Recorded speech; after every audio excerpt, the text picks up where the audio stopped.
So let's go over to that now. Red alert.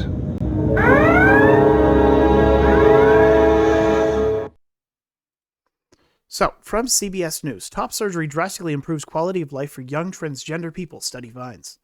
Quality of life among young transmasculine people dramatically improves after receiving top surgery, a mastectomy procedure that removes breast tissue, according to a study by Northwestern Medicine. The study, published in peer-reviewed JAMA Pediatrics, honestly, they will peer-review anything that pushes their agenda, and of course, they won't peer-review anything that goes against it. We've talked about this in the past. It's shameful what the establishment has done to the scientific community, and we're going to address that today. So, is the first to show that top surgery is associated with significant improvement in chest dysphoria, gender congruence, and body image in transmasculine and non-binary teens and young adults, Northwestern Medicine said in a press release.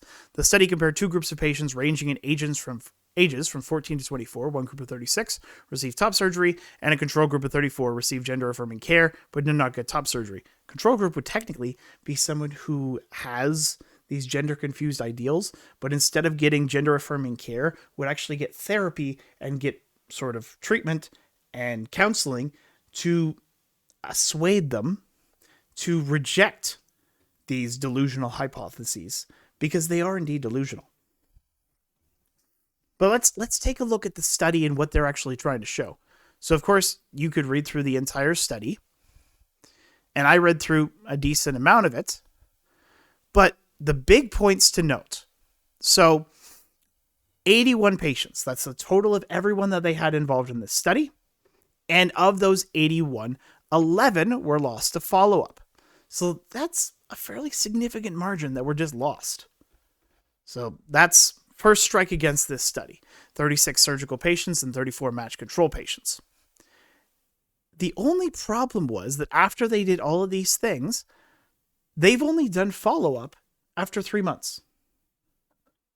So strike A, a certain amount of people that were participating didn't actually participate in the follow-up later on. And strike 2 is that they only followed up 3 months. If you're making a life-altering decision, if you're making any serious decision about your life, you are not going to have regrets unless it's a crazy, crazy bad decision. Unless it's a decision that is going to negatively impact you immediately. I should say that. Because this is a very bad decision, but it's not going to negatively impact them immediately. Now, of course, you could read reports, and I encourage you to actually watch the special done by Matt Walsh about talking about people who have regretted this surgery later on. But we don't have time to get into that, and it would be an entire section, because today we're solely focusing on studies. So this is what happened. I'm going to go down to the discussion segment. Top surgery was associated with significant improvement in chest dysphoria measured by the CDM. And CDM was basically just this survey that said, does your chest make you feel uncomfortable? And then 3 months later, does your chest make you feel uncomfortable now? That's a survey. To say that this is put into a peer-reviewed journal is a joke. Significant improvements in gender congruence and body image satisfaction at 3 months post-op. Surgical complications were minimal and comparable with those in adult patients. Chest is far fewer complications than other transgender surgeries, and we can go into that in another time, because, oh my gosh, the significant complications with those surgeries are immense, and they will last a lifetime. If you have the opportunity, watch What is a Woman. The individual in that video is heartbreaking. The guy is absolutely devastated. Or no, it's a woman. It's a woman who looks like a man because they altered him to make him look like a man. They altered this person to make him look... I keep saying him. It's a she. This is a woman. This is what they're doing to our society. They're manipulating our language to alter how we talk about things. So, back to the study. We're talking about how they took this study and then they said, oh yes, this will be a permanent life-changing decision. This will be a permanent thing that you'll always be happy. Nope, that's not the case. Whenever they have these serious life-altering decisions and they talk a year down the line, 5 years down the line, 10 years down the line, especially in adolescence. I believe the number is 91%. 91% of children and adolescents that were pushed into this by either groomer teachers or Munchausen's by proxy parents, they regret it and they revert back. But does this study mention that? Not once. Not once do they decide to mention that this is not something that lasts with them. This is a phase, and this is something that is pushed onto them by child abusers. But they have these studies. They have these falsified studies that push insignificant results because they want to push a certain narrative. If we look back just a few years ago, we talked about hydroxychloroquine. Hydroxychloroquine back in 2020 was touted as this life-saving drug for COVID. And it did save a lot of lives when it was allowed to be used. The only problem is that the studies and the things that they pushed to say that hydroxychloroquine could not be used or should not be used and that it was dangerous to be used was information and studies like this, which has now been retracted, but it was only retracted after the push for hydroxychloroquine publicly had ended. This study, which had been debunked easily, but this was peer-reviewed. They said it was peer-reviewed, but the fact was that nobody had actually gone and looked into it. Nobody had actually gone and looked and discovered what they were trying to say, what their results were, because when they looked into their results, they found that it was entirely fraudulent and entirely made up. Because that's what they can do when they control the scientific establishment, when they control everything about it. When they say, well, we can say whatever we want,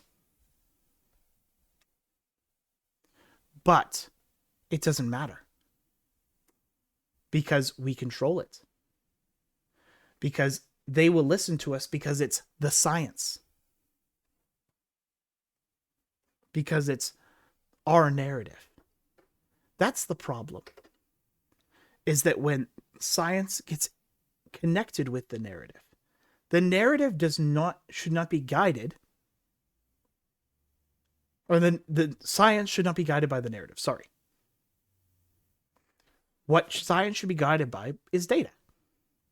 Science should be guided by truth. And saying that, oh, well, they don't regret it 3 months down the road, but we're not going to look into it later. And whether or not they regret it later, that's not our problem.